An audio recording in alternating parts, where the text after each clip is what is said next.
All right, Atlanta week. Excited about the opportunity to go there and play those guys. They got a good football team. They're playing exceptionally well. They could easily be 3-0 with the way that they've played.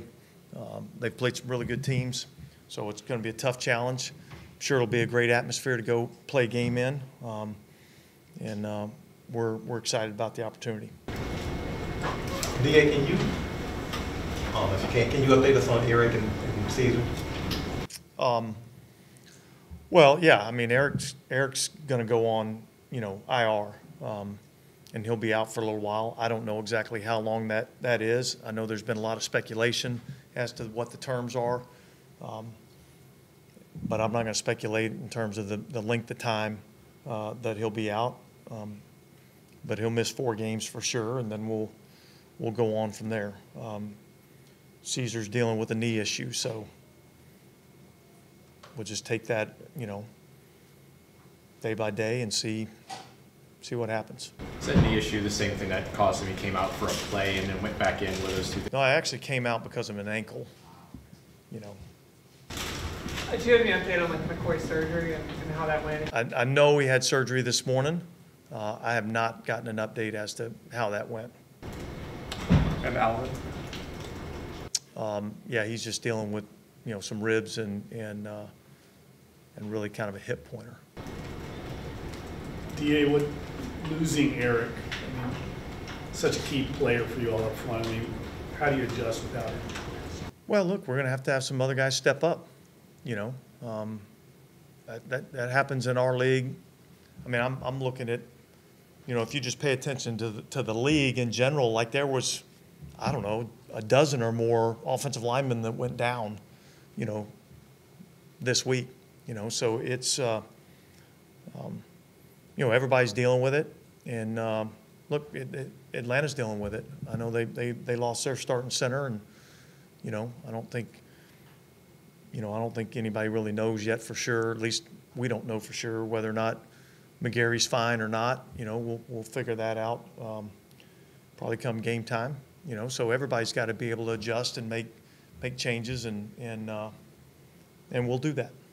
You mentioned it was a couple weeks ago about taking some things off of Derek Carr's plate in terms of checks to line of scrimmage and things like that. How big of a role did Eric McCoy play in that, and does that complicate the replacement? Well, look, obviously Eric was instrumental in the communication with everything that we're doing up front, and so, yeah, anytime you lose a guy like that is that smart, does such a great job of communicating, and is a good player to go along with that, it makes it tough. But we've got guys that we believe in that'll go in and step in and play well in his absence. You had said throughout training camp that the 2 offensive line spots you were sure about were Eric and Caesar. What have you learned about the team through 3 games that makes you feel more comfortable knowing that they can find scheme around this, find the personnel around this? Yeah, well, I'll be honest with you, it doesn't really matter how I feel one way or the other. Like, this is what we're doing. We got to go out and do it. And so, but I feel confident in our guys being able to go out and execute and do their job. And we got to look, the players that are filling in have to step up and play well. The players around them have to step up and play well. Like, this is about a team. This is about 11 guys on offense, 11 guys on defense, 11 guys in the kicking game, going out and executing their job. And we'll have 11 guys out there, and we have confidence and fully expect those guys to go out there and play well. Dennis, was Landon Young available just like as a kind of emergency last week after he didn't practice? Well, he was available. I think we kind of made the decision to have it more as an emergency role, but he was available. And what have you seen from him since he's gotten to get a little bit more reps on the inside? Obviously, he played majority on the outside as a pro. Yeah. Well, we've worked him a ton and at all the different spots. We've worked him, outside right tackle, left tackle. We've worked him, inside at guard, right guard, left guard. We've worked him in a lot of different spots. So we feel comfortable with wherever we, need him to step in, that he can go in and play well. except for center. We haven't worked him there. Is Juwan still ramping up after missing so much of training camp? No, I think he's back to, being ready to go, and I think he's a guy that we'd like to get, more involved. And yet, the offense is designed, and you have plays that you are hoping to feature somebody, and yet I have no idea what coverage they're going to play. And coverage can dictate and does dictate where the ball ends up going most of the time. And so, but he is a guy that we'd like to get, more involved. How was Atlanta different from Cousins, quarterback? Well, I think they get the ball out more on rhythm and timing. Obviously this is a totally different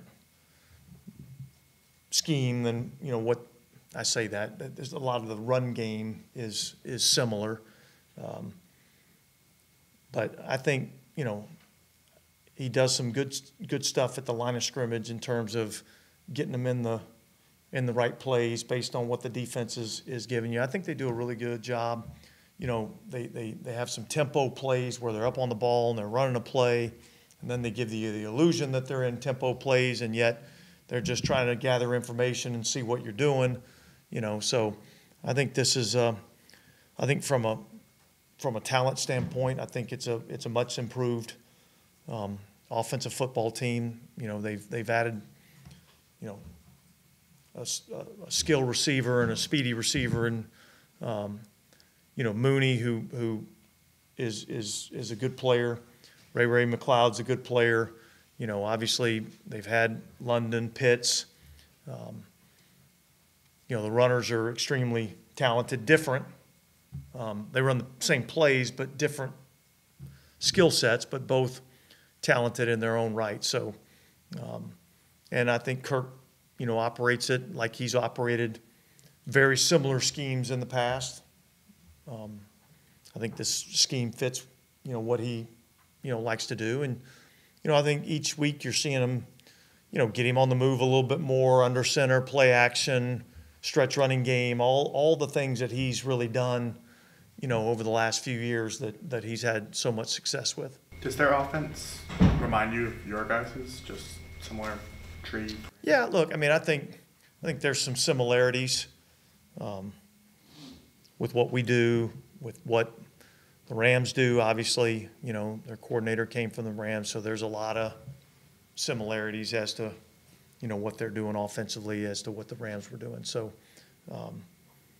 they have a lot of volume in terms of just shifts, motions, things of that nature that, we'll have to do a good job on. And I know Ryan isn't there anymore, but with Terry still being there, is it kind of almost like looking in a mirror with the types of players they like? Even though it's a rivalry, are there a lot of similarities between? Yeah, I guess I would say there's probably, some similarities. They've got a few players that, have played here, but I have no idea, honestly, what how their building is or what they're doing in their building. I know Raheem does a really good job. I've always had a lot of respect for him as a coach, so he's got those guys playing really hard. Over the years, you being here, have you gained an appreciation for this rivalry, what it means to the fans and the cities? Yeah, absolutely. Back in '06 when I came here, I came from Atlanta. I didn't get that sense as much when I was there, and then I came here and I quickly realized that, it's a much bigger rivalry than maybe what I had thought of. It's a big rivalry. Two cities that have similarities and yet are different,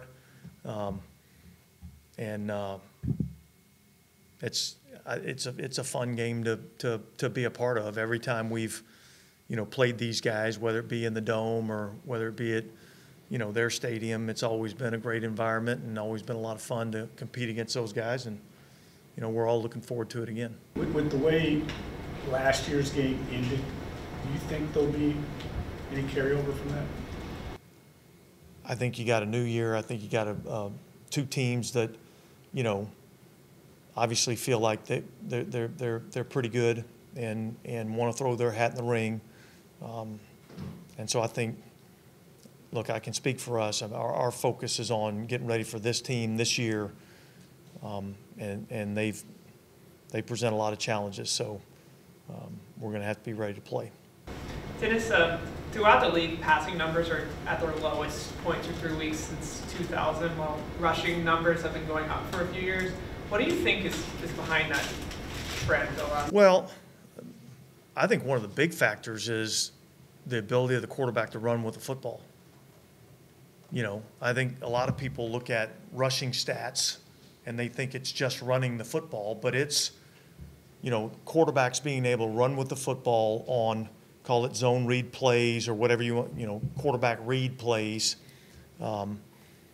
And they're gaining yards on those things, making you have to play 11 on 11. And then you have the athletic quarterbacks that are gaining yards scrambling, which goes down as rushing yards, you know. So I think that's probably a huge factor in it.